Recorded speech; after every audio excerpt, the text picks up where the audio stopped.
Meus irmãos, para a nossa exposição nesta noite, vamos abrir juntos a palavra de Deus no Salmo 23, como temos feito já há alguns anos. Salmo 23.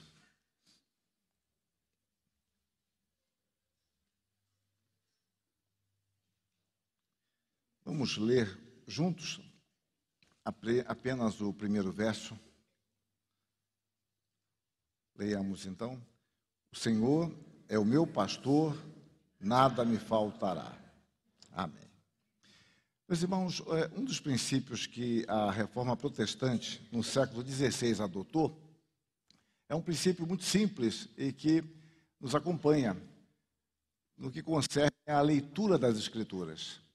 Significa que quando nós lemos as Escrituras, nós temos que aprender com a própria Escritura a ler as Escrituras. Quando na história pessoas tentaram adotar métodos e tentam ainda estranhos às Escrituras e impor as Escrituras, vão interpretá-la erradamente. Então, os grandes modelos de intérpretes bíblicos que temos são os profetas, são os apóstolos e, de modo especialíssimo, Jesus Cristo. É com eles que nós aprendemos a interpretar as Escrituras.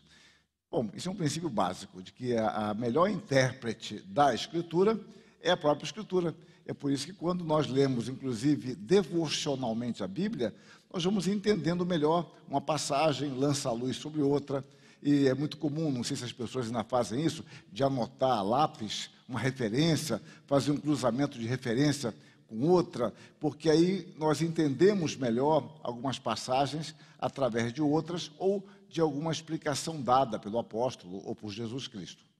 Dentro desse princípio, nós observamos que a Bíblia ela tem narrativas, ela é grande parte história, de modo especial o Antigo Testamento, ela é história e ensinamentos com proposições. Os 10 mandamentos são proposições, quando a Bíblia nos fala o que devemos fazer, o que nós não devemos fazer, e ao mesmo tempo isso é ilustrado.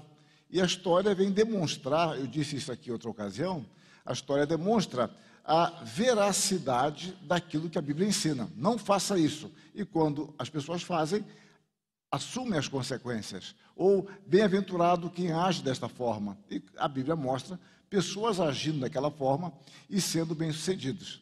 Só que nós adquirimos algumas nuances interpretativas que nós gostamos. É a tendência do ser humano de gostar do miraculoso. E a Bíblia tem milagres também, a forma de Deus dirigir a história, nos abençoar, nos guardar, nos preservar. Só que os milagres, em geral, eles são narrativos. Eles contam como Deus fez, por meio dos apóstolos, por meio dos profetas, por meio de Jesus Cristo. E não há necessariamente uma ordem para aquilo. Ou seja, Deus não manda que nós devamos fazer milagres, mas narra esse fenômeno. Vocês veem em Atos, no início da igreja do Novo Testamento, que os discípulos se reúnem e oram, e há um tremor. O prédio tremeu. E as pessoas acham, então, que tem que orar o prédio tremer. Bom, se tiver no Chile com terremoto é possível. Mas, na realidade, não há nenhuma instrução quanto a isso. Deus pode fazer isto? Pode. Mas Deus diz que vai acontecer sempre isso? Não. Então, se nós buscarmos isto, nós estaremos simplesmente pegando algo incidental que Deus usou e transformando isso numa regra que tem que ser desta forma. Por outro lado, e isso é o pior, há ordens específicas nas Escrituras que nós tomamos como uma narrativa e não como algo que devamos fazer. E há assuntos, até certo ponto, que se tornaram corriqueiros para nós e que nós nem sequer damos a atenção. O que eu quero tratar hoje envolve, por exemplo, alguns desses aspectos. Nós temos falado sobre rei e pastor, o Senhor na visão e vivência dos salmistas. Nas últimas ocasiões, nós temos falado que Deus cuida do seu povo, Ele está a nosso lado, nos guardando, Ele nos livra, Ele nos salva. Bom, no primeiro momento, eu quero chamar a atenção para um fato bíblico que não é apenas uma narrativa, mas é que Deus promete, de fato, agir assim. Deus ampara e acode os desvalidos. Nós relacionamos o Salmo 23 com o Salmo 146, e o salmista diz: o Senhor guarda o peregrino. Peregrino aqui é o forasteiro, o estrangeiro. Ampara o órfão e a viúva, porém transtorna o caminho dos ímpios. Deus não está demonstrando que ele faz isso. Na história bíblica vamos ver que ele faz. Mas aqui ele está dizendo que ele faz. Que esta é uma descrição, é uma narrativa que envolve uma ação de Deus contínua. Deus continua guardando o peregrino, Deus continua amparando o órfão e a viúva, e Deus também transtorna o caminho do ímpio. Quando o povo de Israel entrou na terra de Canaã, ele deveria fazer uma síntese de seus ensinamentos. A educação judaica envolve um princípio que até hoje é tido como uma lei da educação, é o princípio da repetição. O Antigo Testamento e o Novo Testamento trabalham muito com isso, a repetição em situações diferentes, momentos diferentes, ou repete tudo o que foi ensinado, ou sínteses. E nessas sínteses é que nós vamos aprendendo, vamos memorizando, vamos inculcando, como a Bíblia usa essa expressão, e vamos guardando em nosso coração. E dentro desse princípio, quando o povo adentra a terra prometida, o povo vai reafirmar a lei de Deus. E nessa reafirmação da lei de Deus, e obviamente não é toda a lei, mas aspectos desta lei que pontuam, que devem pontuar a vida do povo, nós vamos encontrar uma maldição contra aqueles que pervertiam o direito do estrangeiro, do órfão e da viúva. Observem, para que este princípio fosse ressaltado, já que eu não vou falar todas as coisas, é porque este princípio é muito importante. É aquela questão, antigamente, os alunos perguntavam o que o professor ia dar na prova. Eu sempre dizia que era uma coisa muito simples, é o que ele mais disse, o que ele mais repetiu, o que ele mais repete, em princípio, é aquilo que ele considera mais importante. Então, quando há um resumo da lei e aqueles princípios aparecem, é porque aqueles princípios não estão ali por um acaso, eles não estão jogados ali. Então, há uma maldição contra aquele que explora o órfão, a viúva, o estrangeiro. E nós lemos em Deuteronômio: maldito aquele que perverter o direito do estrangeiro, do órfão e da viúva. E todo o povo dirá amém. Deus toma essas três classes para tipificar, são amostragens de uma situação difícil, que pode envolver de fato o órfão, a viúva e o estrangeiro, mas pode significar também as situações pelas quais nós somos suscetíveis em nossa vida. A figura sempre é de dificuldade, de poucos recursos, a falta de amparo. E, ao mesmo tempo, a relação que o Salmo estabelece, que vimos, entre Deus transtornar o caminho dos ímpios, justamente com o socorro, o amparo a estas pessoas, é porque os ímpios se consideram muito bem seguros. Eles fazem as suas tramóias, eles armam ciladas, porque nós temos três classes que estão abandonadas, três classes que nada podem fazer. Mas Deus transtorna esse caminho, eles pavimentam caminhos tão tranquilos, são, como dizia no Império, são favas contadas. Isso aqui é certo, a vitória sobre isso é tranquila, mas Deus transforma. Por outro lado, a certeza do salmista é de que o Senhor é quem nos dá sustento. Reparem, você e eu podemos não ser órfãos, podemos não ser estrangeiro e podemos não ser viúvos, mas não é simplesmente isso. É um estado, é uma condição de alguém que não tem como barganhar, não tem como reivindicar coisas, não tem quem o defenda, e quão mais fácil é manipular as pessoas que não têm recursos. E Deus promete o seu cuidado. Deus nos ampara, Deus nos acode. Tendo essa experiência, o salmista, por exemplo, no Salmo 20, ele pôde dizer: uns confiam em carros, outros em cavalos. Nós, porém, nos gloriemos em o nome do Senhor, nosso Deus. Eles se encurvam e caem, nós, porém, nos levantamos e nos mantemos de pé. A ideia de manter de pé é a mesma ideia de acudir. Deus nos acode. Ele não permite que nós tombemos, que nós nos enverguemos. Os carros podem ser destruídos, as lanças podem ser quebradas, os reinos podem ser destruídos, mas Deus nos sustenta, independentemente de nossa condição. Deus está atento ao nosso clamor, Deus está atento às nossas necessidades, que obviamente são muito mais do que necessidades materiais. Deus está atento e dá testemunho a respeito de nossa situação, nos fortalecendo. E é muito importante saber do apoio. Quando você tropeça, como é importante encontrar algo que você se ampare. Às vezes um corrimão, uma mesa. Um dia eu estava numa agência bancária, irritado com alguma coisa qualquer, o que não é difícil imaginar. Então, tropecei alguma coisa e saí quase tropeçando, como a gente dizia antigamente, catando cavaco, e de repente eu me apoiei numa mesa e não caí, e o vidro estava perto. Eu falei, olha, meu próximo passo seria uma cabeçada naquele vidro. E como eu amei aquela mesa, olha aquela mesa fantástica, eu não sei se ela é de boa qualidade, mas ela serviu de amparo. Amparo. Quando você está desvalido, uma mão amiga, algo que possa segurá-lo, que possa conter a sua degringolada. Em geral, coisas simples ou pouco percebidas se tornam muito importantes em momentos extremos. Aquela mesa ali, eu não sei nem de quem era aquela mesa, não me dizia nada, até que eu tropecei num desnível que havia ali. Alguém já pode estar pensando, podia montar um processo, mas eu não quebrei nada. Vamos continuar assim, que está bom demais. Mas o fato é que uma mesa nos ampara. Biblicamente, nós encontramos Jacó, ele demonstrando a sua alegria em ser amparado por Deus.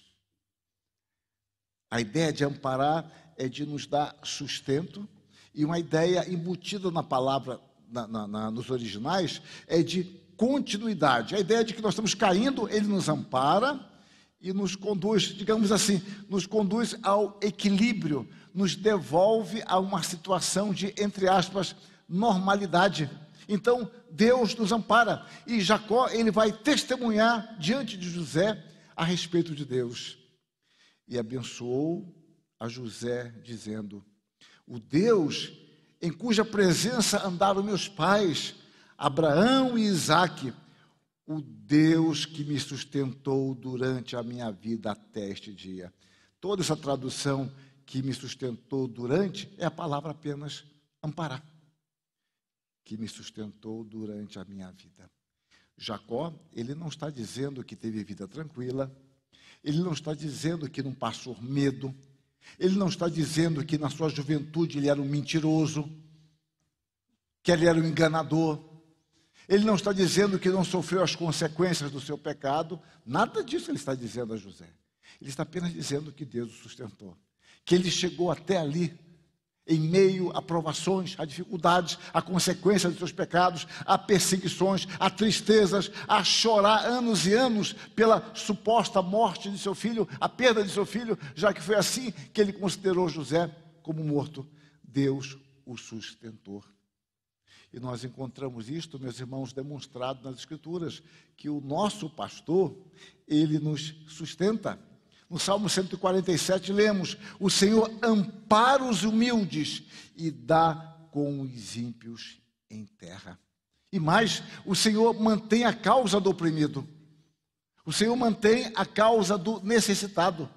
A causa, o julgamento do oprimido, ela tende a se perder porque é engavetada, não tem quem o defenda, não tem quem se volte para ele, porque é difícil alguém socorrer quando não há nada em troca. Eu não vejo como me beneficiar de alguma forma daquilo que eu vou fazer.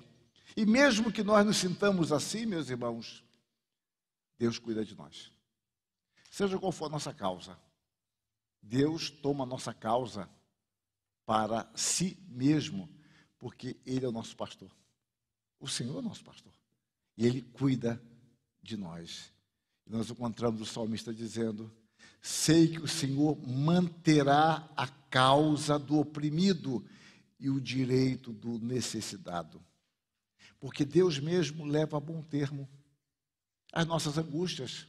Eu sei que a tendência nossa é pensar apenas materialmente, e as Escrituras não distinguem esta questão, não fazem uma dicotomia, isso aqui é irrelevante. Não, Deus cuida de nós também, Ele sabe daquilo que nós precisamos. O Senhor nos ensinou a pedir o pão, o Senhor cuida de nós também nesta área, mas não é apenas assim. Deus cuida de nós espiritualmente, moralmente. Você pode estar muito bem financeiramente, você pode estar muito bem moralmente, mas está péssimo espiritualmente. Ou você está muito mal financeiramente e bem espiritualmente, mas você precisa da sua manutenção, você precisa do seu sustento, você precisa cuidar da sua família. Nós temos necessidades básicas e o Senhor nos sustenta. E Ele cuida também de nós nesta área. Não é por excludência, é na realidade por uma espécie de algo compacto. Deus junta todas essas coisas. Deus cuida do seu povo integralmente. Deus não cuida apenas de nossa alma ou apenas do nosso corpo. Deus cuida do ser humano integral, porque Ele é o pastor de suas ovelhas e nós somos suas ovelhas. E Ele leva a bom termo as nossas santas expectativas. No Salmo 37, entrega o teu caminho ao Senhor, confia nele e o mais Ele fará, Ele conduzirá. No Salmo 145, Ele acode à vontade dos que o temem, atende-lhes o clamor e os salva. Davi, ele mesmo dá o seu testemunho quanto a isso. Após ver-se livre de seus inimigos, conforme o contexto de 2 Samuel, no capítulo 21, ele canta ao Senhor: assaltaram-me no dia da minha calamidade. Ele usa uma expressão forte. Ele estava já numa situação aflitiva e ele foi assaltado. Seus inimigos vieram sobre ele. E a ideia aqui de calamidade é isso mesmo. No dia da minha perdição, no dia da minha desventura, no dia da minha adversidade. Mas o Senhor me serviu de amparo. A situação era difícil. Ele estava se sentindo o mais frágil de todos. E quando ele achava que estava no fundo do poço, como a gente diz hoje, veio um ataque ainda maior. Mas o Senhor me serviu de amparo. A ideia é de que Deus socorreu, Deus o protegeu, Deus o guardou. O ensino bíblico, então, meus irmãos, é para que nós busquemos amparo em Deus.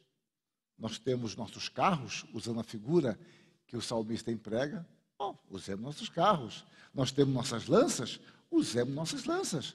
Nós temos nossos cavalos, usemos nossos cavalos. Mas nosso amparo está em Deus. Essa é a questão. É uma questão difícil para nós, porque parece que você sai do ponto. É algo que parece que você está caminhando, mas um pouquinho para o lado, você deixou de confiar em Deus, porque você se vê muito bem acudido pelos seus recursos. A sua saúde está boa, a sua família está em paz, você está bem empregado, você não vê nenhum problema, então de repente você vai sentindo-se protegido aqui, fortalecido, e não mais no Senhor. O Senhor é o nosso amparo. O Senhor ampara, o Senhor acode aos desvalidos. E muitas vezes é preciso que nós nos sintamos desvalidos para que nós despertemos para esta realidade. Dentro desta mesma linha de pensamento, nós vemos que Deus socorre e defende. Deus socorre e defende. No Salmo 22, nós vemos descrita a situação extrema do Messias, cercado de poderosos inimigos e abandonados por todos. E ele clama: não te distancies de mim, porque a tribulação está próxima e não há quem me acuda, não há quem me socorra, não há quem me auxilie. O Senhor nos auxilia, o Senhor nos socorre em momentos extremos, como diz o salmista: da profundeza clamo a ti. E, meus irmãos, não deveria ser assim, mas nós sabemos que tende a ser assim, que nós olhamos a palavra de Deus de forma muito diferente, nós olhamos a Deus de forma diferente, a necessidade de nossas orações, de clamar a Deus, quando nós nos sentimos desvalidos, quando temos a impressão que agora a situação é dramática e Deus aparentemente está longe de nós. É preciso que nós aprendamos a clamar a Deus por socorro, suplicando diariamente a sua orientação, o seu sustento, a sua direção. Essa é a prática que o salmista nos ensina, de que ele suplicava o auxílio do Senhor. Ouve, Senhor, e tem compaixão de mim. Sê tu, Senhor, o meu auxílio. No Salmo 30, sê tu o meu auxílio, o meu sustento. Por vezes nós nos sentimos injustiçados. Eu converso relativamente bem com meus alunos já há tantos anos, a gente vai sentindo meio pai deles, né? Eu já estou mais para avô, é verdade, mas quando começo a ver os filhos de alunos, a próxima deve ser os netos, aí já é o fim mesmo, hora de aposentar-me.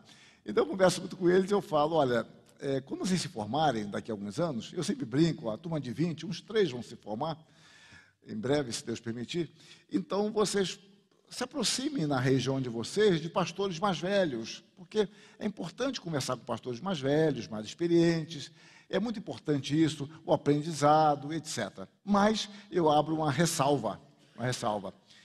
Evitem pessoas amargas. Evitem pessoas amargas, porque você vai passando por dificuldades ao longo da vida, isso pode gerar em você algo muito produtivo, que é bíblico, é uma maior vivência com Deus, uma maior compreensão sobre a natureza humana, ao mesmo tempo da justiça, da misericórdia de Deus. Isso nos dá uma visão mais tranquila. Mas você pode seguir um outro caminho, que é o caminho da mágoa, do ressentimento, da amargura. E pessoas assim são difíceis de conviver porque elas contaminam. Imagine um homem da minha idade convivendo com um jovem de 25 anos e apenas transmitindo amargura, frustração, injustiças e etc. Eu vou contaminar aquele jovem de tal forma que ele vai se tornar amargo sem nem sequer ter sabido o que é amargura. É como em 1980, me permito fazer uma analogia, morreu um filósofo ateu, Jean-Paul Sartre, e quando perguntaram antes dele morrer sobre a sua filosofia, e ele falava sobre angústia, já que uma das ênfases dele era a angústia, ele falou, eu nunca senti nada disso. Eu falei porque estava na moda. E influenciou gerações e mais gerações, de um modo especial em Paris e também na América Latina, já que ele esteve aqui, me parece que em 77. Mas o fato é que você pode contaminar pessoas e elas se tornarem totalmente destruídas por um sentimento totalmente destruidor e nada edificante. Mas voltando positivamente, nós podemos nos sentir traídos e injustiçados, nada podendo fazer. Mas o salmista, em situação idêntica, ele confia na fidelidade de Deus, ele se conforta na certeza da veracidade dos mandamentos e das promessas de Deus. Venha a tua mão socorrer-me ou amparar-me, pois escolhi os teus preceitos. Ou seja, Senhor, pela minha fidelidade a ti, eu estou passando situações adversas, mas eu continuo confiando na tua palavra e confio no teu socorro. Outra vez, o salmista diz, para mim abriram covas os soberbos, que não andam consoante a tua lei. São verdadeiros todos os teus mandamentos. Eles me perseguem justamente, ajuda-me. Quase deram cabo de mim na terra, mas eu não deixo os teus preceitos. Observe que visão realista e ao mesmo tempo confiante. Olha, intentaram mal, me perseguiram, mas eu confio na tua promessa, eu confio nos teus preceitos. Ou seja, eu sei que a realidade é essa, mas muito mais real do que isso que eu consigo perceber é a tua promessa. Os teus preceitos são verdadeiros. Mais uma vez, temos o testemunho bíblico de que o Senhor atende a nossa oração. Salmo 37. O Senhor os ajuda e os livra-os dos ímpios e os salva, porque nele buscam refúgio. E a direção de Deus, como eu gosto de enfatizar biblicamente, ela é preventiva. Deus nos ensina o caminho que devemos andar, e o caminho que Deus propõe para nós já é um caminho por si só que nos desvia de uma série de males, uma série de problemas que nós teríamos, de tentações que nós enfrentaríamos. Nós já somos libertos antes, preventivamente, se nós nos acostumarmos, se nós nos educarmos espiritualmente a seguir a palavra de Deus. Viva a minha alma para louvar-te, ajuda-me os teus juízos. Os juízos de Deus nos ajudam. Mas é difícil para nós muitas vezes, talvez você esteja enfrentando isso agora, é que os frutos não aparecem de forma imediata. Os frutos de nossa obediência, os frutos da nossa convicção, da promessa ou das promessas de Deus, parecem que escapam ou demoram.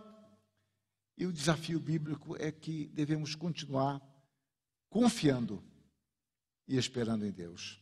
Há vários textos que nos falam sobre isso. Eu destaquei alguns, que eu vou apenas recitá-los para não me alongar tanto.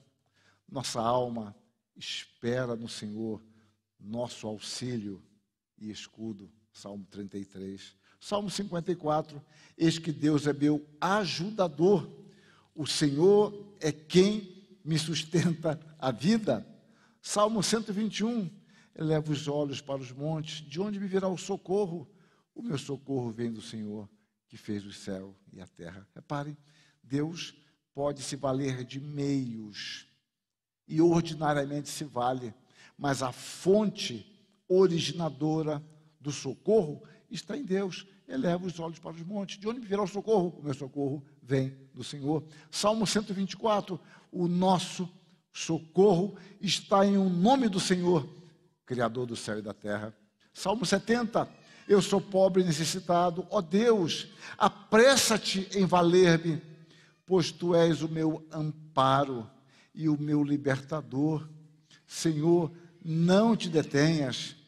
Salmo 10, tu, porém, o tens visto, porque atentas aos trabalhos e à dor, para que os possas tomar em tuas mãos.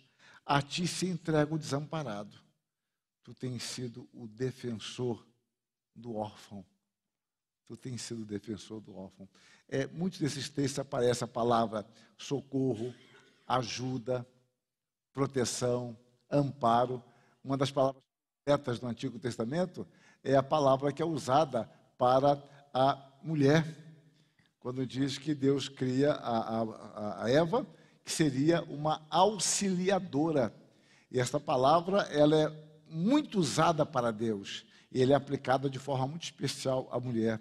Ela seria, ou deve ser, uma auxiliadora, uma ajudadora, uma amparadora do seu esposo. E Deus usa essa palavra para si, e os servos de Deus têm essa consciência de que Deus é o nosso auxílio, Ele é o nosso amparador, Ele é o nosso socorro, Ele que nos toma pela mão direita. E algo maravilhoso da vida cristã é que conforme fomos amadurecendo, meditando nas Escrituras, desenvolvendo a prática da oração, sendo provados, tentados, socorridos, nós vamos ampliando experiencialmente a nossa visão de Deus. O nosso testemunho torna-se mais contundente, porque nós aprendemos na palavra, e isso é fundamental. Mas conforme vamos vivendo a vida cristã, nós vamos internalizando aquilo que o Senhor nos ensina, porque vamos aprendendo, e às vezes com tantos erros. E quando um jovem ouve alguém mais experimentado dar o seu testemunho, fala, mas como é que ele sabe tanto? Não é que ele sabe tanto, ele errou muito. Ele errou muito e sabe da misericórdia de Deus, porque ele experimentou mais da misericórdia. Mas não se iluda, você também vai precisar mais ainda da misericórdia de Deus. Então, você vai tendo uma noção muito mais clara da sua limitação, do seu pecado, da sua pobreza espiritual e, ao mesmo tempo, de que Deus é o nosso amparador. O sentido de que o Senhor é o meu pastor, adquire um status totalmente diferente, muito mais amplo, porque nós vamos conhecendo cada vez mais o nosso Senhor. E o testemunho do salmista é muito interessante, o Salmo 118. Empurraram-me violentamente para me fazer cair, porém o Senhor me amparou. Talvez você leia este salmo e fale, olha, que bom saber que Deus nos protege. Eu confio nisso. Mais tarde, você poderá experimentar isso. E será diferente a ideia de amparo. Eu sei que Deus me ampara, mas agora eu experimentei o amparo. Empurraram-me violentamente para me fazer cair, porém o Senhor me amparou.